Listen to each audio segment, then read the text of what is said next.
mwenyekiti wa kamati ya maandalizi, na upande wa makatibu wakuu, katibu mkuu wetu ofisi ya waziri mkuu ndio mwenyekiti wa makatibu wakuu. Lakini pia tunao timu ya wataalamu, lakini pia tumeteua kamati ambayo inaongozwa na baba yetu. Tunakuomba kwa ratiba yako ngumu utupatie throat kidogo, tupate nafasi ya kupresenti mkakati tuliouandaa kama wizara, ili upate baraka zako, tuende sasa kwa wananchi kujipanga kwa ajili ya maandalizi ya mafanikio makubwa ya kutumia fursa ya AFCON kama sehemu ya kupata uchumi imara na kutangaza taifa letu katika uwanja wa michezo. Na kumalizia ambalo nitaka kulisema pale mwanzoni, Mheshimiwa Waziri Mkuu, wakati unaingia hapa MC katangaza kwamba wewe ni kipenzi kindakindaki wa Simba, na mimi najua kabisa kwamba moyo wako hapo ulipo kwa majukumu ulionayo, kwa kweli Simba unaipenda.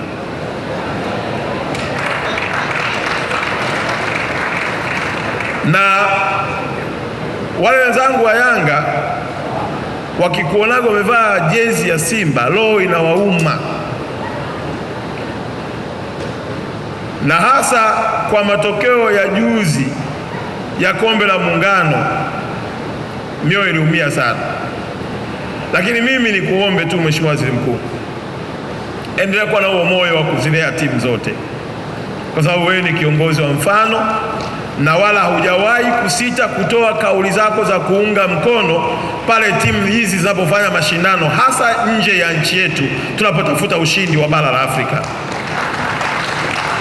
Ni viongozi wachache ambao wanapojua nafasi ya kutofautisha kati ya ushabiki na utaifa. Pale Simba inapotafuta ushindi wa kuiwakilisha nchi yetu, huwa hausiti, unajitokeza hadharani na kuunga mkono. Na pale Yanga inapofanya hivyo hivyo, huwa hausiti, unajitokeza hadharani na kuunga mkono. Baada ya utangulizi huo, Mheshimiwa Waziri Mkuu, kwa lile goli la juzi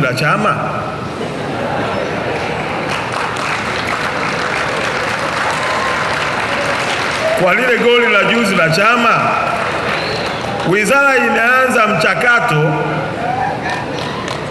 wa kuanza kuona taratibu za kumpatia uraia Clatous Chama kuwa mchezaji atakayeweza kuongeza tija kwenye upande wa timu yetu ya taifa.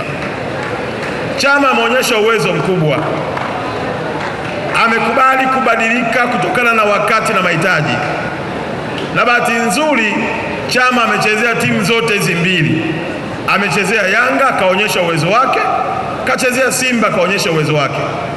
Kwa hili Mheshimiwa Waziri Mkuu, nimechomekea tu, utakapoona dokezo limekuja ofisini kwako, jua ni ule mwendelezo wa uzalendo wako wa kujenga Tanzania katika sura mpya ya dunia ya michezo.